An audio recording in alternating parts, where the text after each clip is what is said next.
Auzubillahiminash-shaytanir-rajeem. Bismillahir-rahmanir-rahim. Alhamdulillahi Rabbil Alameen. Ar-Rahmanir-rahim. Maliki yawmiddin. Iyyaka na'budu wa iyyaka nasta'in. Ihdinas siratal mustaqim. Siratal ladzina an'amta alayhim ghayril maghdubi alayhim waladdallin. Ameen. Ashhadu an la ilaha illallah wahdahu la sharika lahu. Ashhadu anna Muhammadan Rasulullah. So my topic today is going to be about atheism and how it's the bane for mankind. It's the misery for mankind. An atheist is in misery, he's in hardship, and he's in turmoil, but he doesn't want to give in, or she doesn't want to give in to God. And that is the underlying problem. Nearly all mankind realizes that there is a God, there is a creator, and it is clear from the signs that he has given to us in this world that he does exist. It's like Prophet Muhammad said that even if you don't see a camel, if you see its excreta and its footprints, it's a sign that it was there. So Allah has left his signs in the world and in the universe for us and in mankind himself that he does exist. And it is for us to accept this and not fight the issue. Allah is very beneficent, he's very compassionate, but at the same time he's very exacting. He wants you to appreciate him and give him gratitude for all the things that he has given you. He does not want man to be ungrateful to him. So he wants us to appreciate him, and he will appreciate us in turn. And he will give us things. But it is a mutually appreciative relationship that we have to have. And when we pray to him and we submit to him and we obey him, then he gives us things, and he gives us paradise in the hereafter as well. And he gives us these things in this life as well. An atheist may also be given things, but he's tried in it. And it will be seen whether he's grateful to his God or her God, and it will be seen whether they come through with their Creator in appreciation to him and love to him and so forth, and desire to be in his company. And all the good values that you want in yourself are from the Creator to you. And compassion, benevolence, and truthfulness, piety, all come from the Creator. If you pray to him regularly and if you submit to him, you will have these good qualities in you. So I'm going to start off with a Quranic verse from Surah Rad, and which is chapter 13, verse 5. And then wondrous is the saying, when we are dust, shall we be raised in a new creation? These are those who disbelieve in their Lord, and they have chains on their neck, and they are companions of the fire. In it they will abide.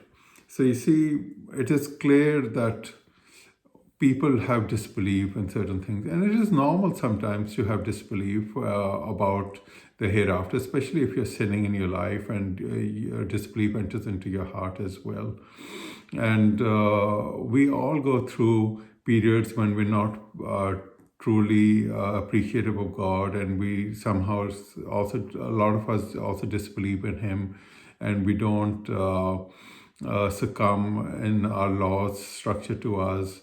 So these things are natural also, but we have to raise ourselves, and we have to believe that the signs are there for God.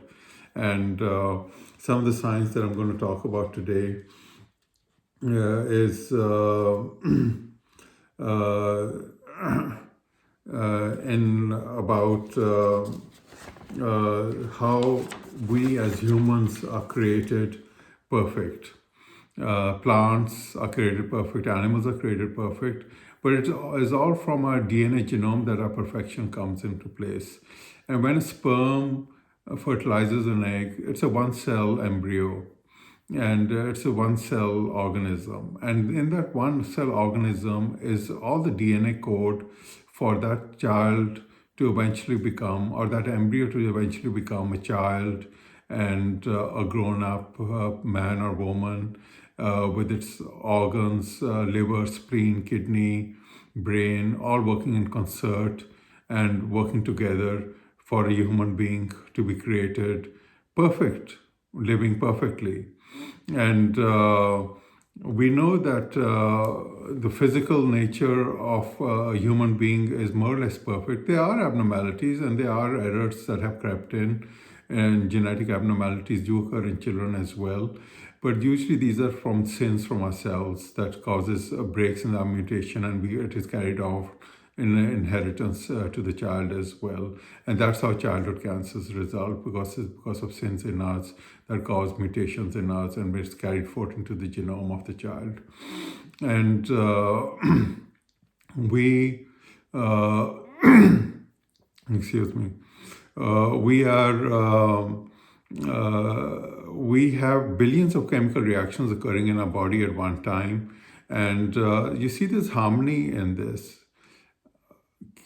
We cannot imagine a milieu or an environment so perfect.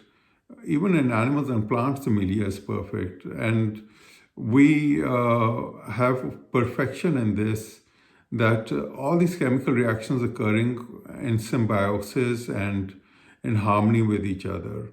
And our body's reactions goes on till a long age, sometimes 80 or 100 years we live, or sometimes less. But our chemical reactions are occurring throughout our lifetime. And it is a miracle. We cannot have such a perfect environment in ourselves by our own creation, or if we think that things are created out of chance. And our DNA is perfect in the sense that there are billions of nucleotides in the cell, or units in the cell, and one unit is a nucleotide. And if there's an error in one of the nucleotides, it can result in death or disability.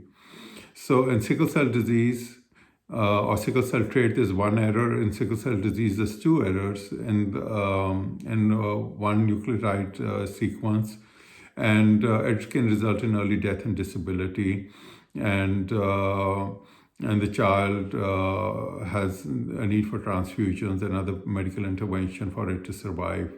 So you see, just one or two errors can result in death or disability, and that happens in so many genetic abnormalities and conditions that point mutation, as we call it in medicine, can result in a gene disrepair or gene malfunction, and then the protein that it encodes for is not created perfectly, and the cell or the organism dies, or it is disabled, or there's mental retardation, and so forth, other problems that may be occurring with it. So how is it possible that if it had been created out of chance and a hit and miss sort of situation would occur, then there would be billions of errors before a perfect genome could be created, just by chance alone. You know it's not perfect. It's not possible for it to be created this way. When one or two errors can result in death or disability, how could millions or billions of errors be compatible with life? So you see, you have to have this reality that it cannot be by chance, and that there is a author for the DNA, and it is perfect for us. And they say that there are extraneous material in the DNA, but we're still deciphering it, and we know that everything is perfect in it, and God controls us in our physical attributes, our hair color, our eye color, our skin color, our laughter, all is in our DNA. And He has given us this as attributes to us, or characters in us, and everyone is different, and everybody's DNA is different. So we have to understand that this is not created out of chance. Look at the brain. It is created out of the DNA. One cell DNA encodes the brain of a human being, and a person is able to think about God and about the universe and about technology and creation of material and cars and phones and so forth. All these things are created out of one cell DNA. A child will grow on to give birth to another child, and so forth. All in the one cell DNA, it is encoded. So there has to be a creator of the DNA, and it's not possible that this is created out of chance. So you see, these are signs for us in our body that there is a creator, and and chance will result in disorder, and chaos is the opposite of order or perfection, and our bodies are perfect. Our morality is not perfect, but our bodies are perfect, and we are created in our physical attributes with perfection. And then we grow old, and then mutations occur, and we die, and some develop cancer, some develop heart disease, and we all have to die.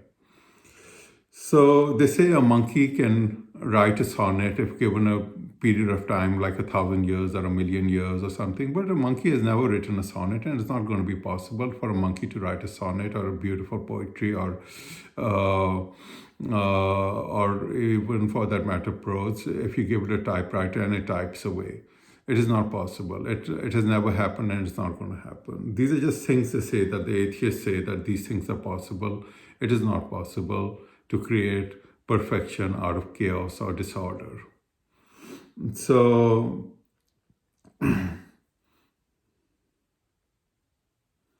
this is man is an intelligent being, and man cannot create the DNA. He has not. He can manipulate the DNA and do gene splicing, but he cannot write the DNA code. And man is intelligent, and he cannot do it. So man cannot create the universe. Who put it there? Who put the stars in orbit and hung them in the sky? It is the Creator who did it. We could not do it. There are billions of galaxies and trillions of galaxies and so forth. There are billions of light years away. And we just marvel at the great expanse of the universe, and that was created around 20 billion years ago. And we know that we could not put it there. We don't even know the laws of physics of how these are hung up there and how their interaction occurs and what emptiness of space is and what the subatomic particles are and the photons and quarks and the axioms.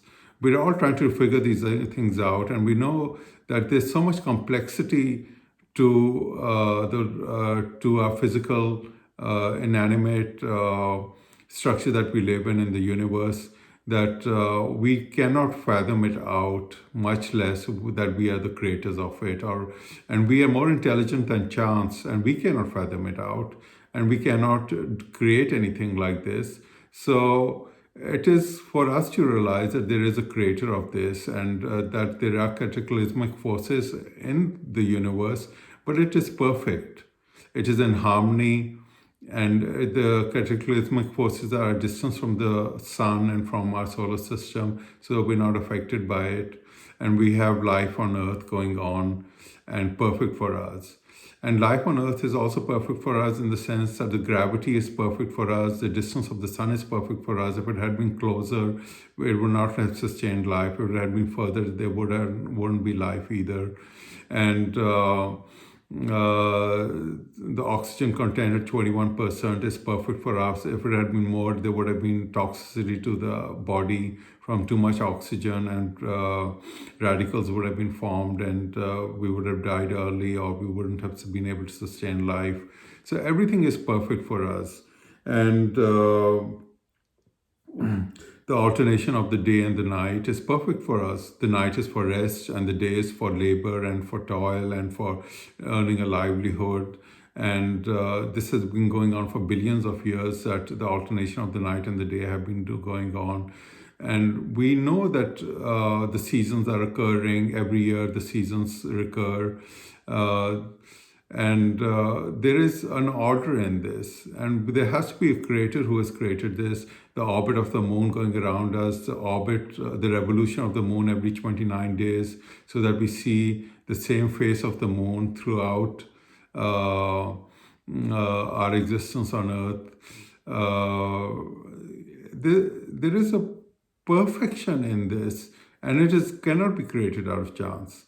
So the Quran tells us about these things, that these are created out of chance. And I'm going to read a verse from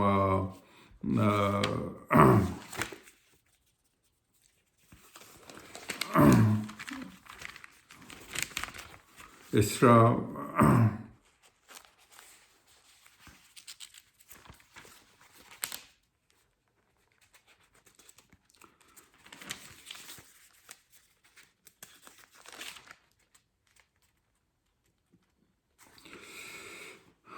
see what they liken thee to, so they have gone astray and they cannot find the way. And they say, when we are bones and decayed particles, shall we be raised up as a new creation? Say this saying to Prophet Muhammad, be stones or iron or some other creature which is too hard to receive life in your hearts. And they say, who will return us? Say, he who created you at first. So we are created, and it is a miracle how we created from a sperm and an egg, from a one-cell embryo. It is a miracle. And we could not imagine that we could be created out of this when we were in a previous existence, or the way that Allah has created us out of dust molecules and from carbon and silicon and magnesium and calcium from the earth molecules and so forth. So God can create us again, and he will create us again. We don't understand how the second creation is going to be, but it is a miracle. The first creation is a miracle, and the second creation will also be a miracle. So I'm going to basically stop here on today. I'll continue this lecture at a later time on atheism, because there are many questions that atheists have about this, and we want our atheist brothers and sisters to come to us and understand that there is a creator and there is perfection in the universe and there's perfection in themselves, and they have to be created. There has to be an author of the DNA. It is perfect, and if there are errors in the DNA, it is not compatible with life. Jazakallah.